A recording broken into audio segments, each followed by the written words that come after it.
Hello everybody, it's me again, Charles Norman from Sports Solutions LLC. We are the creators of AthleticSOS.com. It is a website that allows any families or student athletes that are trying to get athletic scholarships to find all of their options and opportunities based on their academics, the sport they play, the level they can participate, and the area of the country they want to attend school.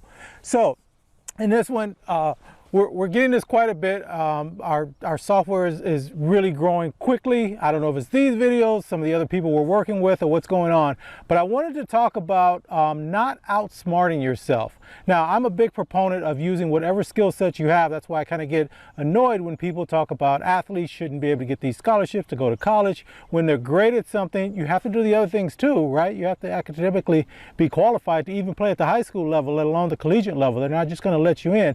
But what I'm finding lately as we're growing, I'm getting a lot of people that are writing to us saying, hey, we ran out of options for changing our SAT, ACT scores and our GPA because our software uses that academic information to qualify you to see if you can even attend that school in general before we even get into the sports piece of it. So it's an important component.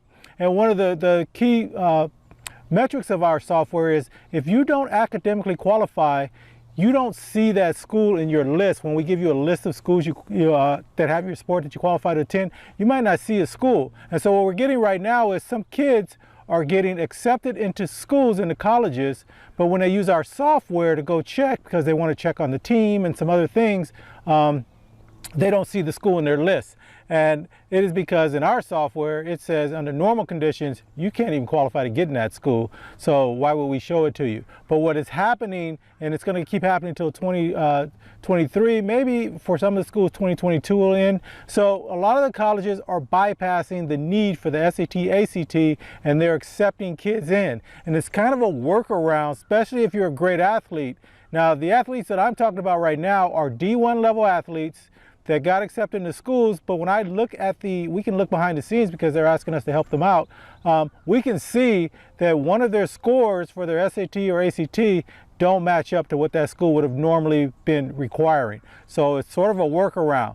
But one of the things I'm trying to warn everyone about is don't get out over your skis. So if some of those kids go to those schools that they got accepted into, they're going to struggle academically. So one of the things we want to make sure you do is you decide to go there. You did get in, so that doesn't mean you shouldn't go there, but make sure that they have a study program, that they have a tutoring, that that they're going to help them academically, because your kid's going to struggle if they just go to that school to play their sport and there's no support system behind there. And that's why we want to make sure that you go into a robust athletic program. Now, these are D1 programs. Most of them were mid-majors, but it's a great workaround for the school. I give them credit. So I'm assuming that those student athletes are really good at what they do athletically, and because those schools are now using this little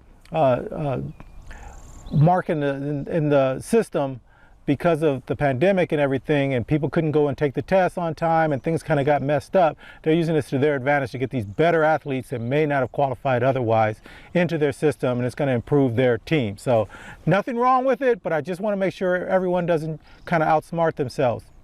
And then the other thing is when you're using our software, there are some workarounds, and we put those in to help some of the younger kids, but we can see from the system, we can see in the back end. A lot of you guys are going around that by putting in top academic scores so you can see more schools. Okay, so it makes sense. You want to see as many schools as possible, but remember, that doesn't mean you qualify to go to those schools. So, and then the other thing I wanted to put on here was, we have a list of schools now, and it's been growing through the last couple of years, that don't require the ACT or SAT in general.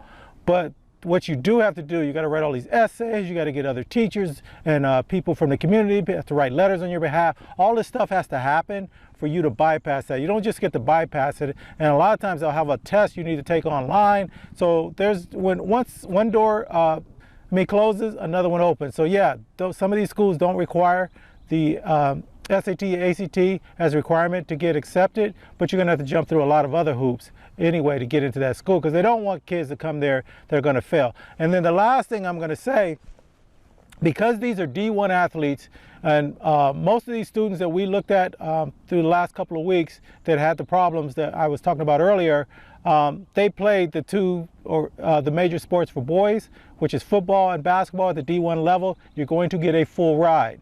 But and then for girls, it's volleyball, basketball, gymnastics, and tennis. If you do one of those at the D1 level, it's a full ride. But what if you participate in one of the other sports? This is the other thing I talk about. Don't outsmart yourself.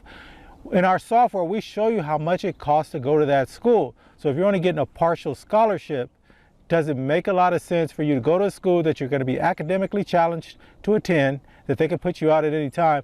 Plus, if it costs you $30,000, $40,000, $50,000 a year to go to that school, and I give you $10,000, $15,000, you still got to make up that difference, and that's on you. That's not on the school. So you need to pay attention to that. So if you play in what we call an equivalency sport, which means it is not a guaranteed full ride, you need to see how much of that they can take care of. And this is where your academics come into place, because if you've got strong academics, they can give you some athletic scholarship money, and they can give you some academic money. And then it's also another reason to look at the Division III schools. For the NCAA, they don't give athletic scholarships, but if your academics are strong, they may be able to give you everything you need to attend that school. And the same thing with the NAIA schools, which are highly academic schools. So if you got good grades, you've got more opportunity. So another reason to do well in school, just overall. Anyway, I wanted to throw those out. I'm glad we're growing. I'm glad everyone's using the system. I see you guys with your little workarounds to get through the system the way you want to get through it. I get it. Do whatever you need. I want you guys to move forward. One of the other things I kind of wanted to throw out here, and I know parents get upset with me on this, but take a look at some of the trade schools. Now, there's some trade schools that actually have relationships with some of the colleges. So, kind of looking at that. We're going to try to see if we can play around with that in the software a little bit. It's not there right now, but we are looking into doing that, and that could be another option for you also.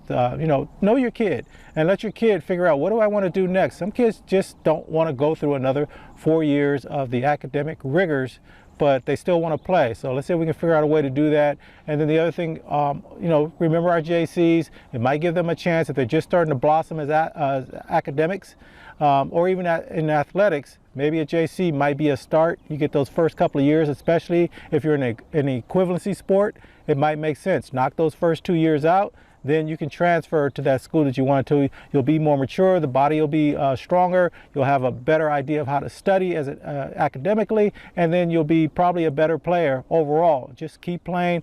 And then one of the things I want to say, if you do decide to go that route, make sure in your downtime, your off time, you go to some of where the four-year schools are and play against those athletes. Find out where they work out and they just play for fun, and just go and be around them, and then they'll talk you up for the next school you might want to go to. So anyway, our software will work.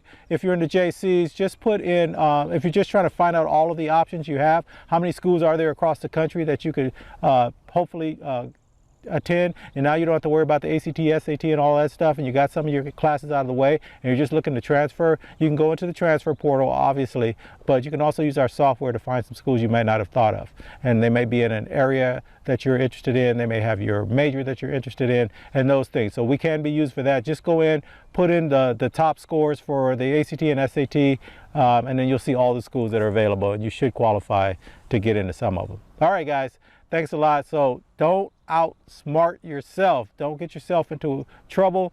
The one thing that I'm really cognizant of is telling you guys over and over again, don't get yourself in a bunch of debt early on, because it will follow you. You can't get rid of that student loan debt. It's just there. And so you have to pay for that. That has to be paid back. And if you don't get the job making the kind of money that you need to make to pay that off, and then live the rest of your life, your rent, your car, your, just life expenses, having that bill. I have people in my age group that are still paying on their student loans. Yeah, they got great, they got masters and PhD. I mean, they're doing well, but still, it's just money they've been paying for the last 30 plus years. And some of them haven't even dented in it because it's the interest on it, and you can't get out of it. And so I just rather you not have any of that debt, or just minimize it to the best you can. All right, guys, thanks a lot as always. As always, I always put down a code that will allow you, if you're trying to get an athletic scholarship, you can use our system at no cost. There will be some offers and advertising in there. That's how we are going to make our money in the back end, but you're not obligated to do any of that stuff. I just want to find a way to make sure I can get the software into everyone's hands, and I didn't have to charge up front for you to use it, because I know A lot of you guys feel like you don't need that. You got everything going.